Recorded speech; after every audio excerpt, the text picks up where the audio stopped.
जाते नहीं, अपने वाले ही सताते हैं, पराए तो बदनाम हैं। अपने वाले ही सताते हैं, पराए तो बदनाम है। दोस्त से मिलते हैं जो गम, वो हम दुश्मन से पाते नहीं। कोई रो रहा हो रावण के कारण, रावण जैसा दुश्मन हो, उसके कान में ये बात भर दी जाए कि चिंता मत करो, राम जी से नहीं मिलवाएंगे, तुम्हें राजा तक बनवाएंगे। अब वो आदमी तुम्हारा सपोर्ट नहीं करेगा तो क्या करेगा?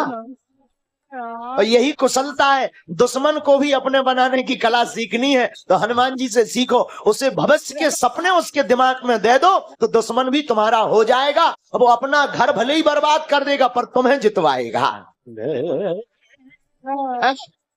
ये हनुमान जी की कला है, ये हनुमान जी की निपुणता है।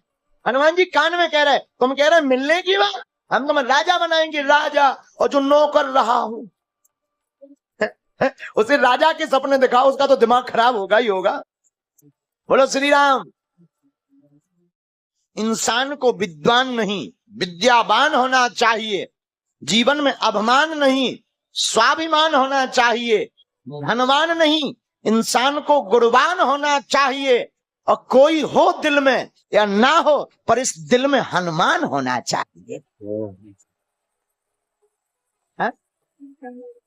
कोई हो इस दिल में या ना हो लेकिन इंसान के दिल में हनुमान होना चाहिए। जिंदगी में जिंदगी का राज पाना चाहिए, जिंदगी में जिंदगी का राज पाना चाहिए, जिंदगी में जिंदगी को मुस्कुराना चाहिए, जिंदगी में जिंदगी की शर्त अगर पूर्ण हो तो जिंदगी को जिंदगी से रूठ जाना चाहिए।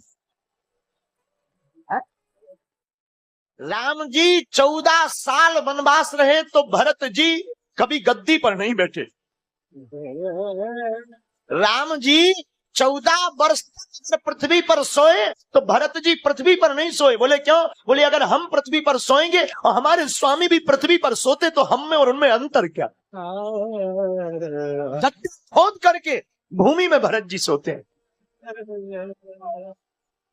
राम जी कंद फल फूल खा करके रहे वन में तो भरत भैया वो भी त्याग दिया। गौ माता को जवा खिलाते और जब गौ माता गोबर करती तो उस गोबर में से गौ के वो दाने, जौ के दाने निकालते और उसको फिर भरत जी पीसते और पीस करके फिर एक टिक्कर बड़ी मुश्किल से पा पाते। बंधन बंधना किसी भी प्रकार का ठीक नहीं, चाहे वो माया का बंधना हो, कामनाओं का बंधन हो, पद का बंधन हो, जीवन में कोई भी बंधन हो अच्छा नहीं लगता। लेकिन आपको हम बताएं दुनिया में तुम्हें बहुत ज्यादा हैरान होने की जरूरत नहीं है। अगर तुम सच में बंधन में पड़ गए हो अब निराश मत हो। कोर्ट कचहरी के चक्कर में पड़ गए हो निराश मत हो। तुम्हारे ऊपर किसी का बंधन पड़ गया निराश मत हो। तुम्हारे काम में बंधन हो गया निराश मत हो। हमने ये कथा गाई ही इसीलिए कि जो 7 बार पाठ कर कोई आप प्रतिदिन हनुमान चालीसा को पढ़िएगा 100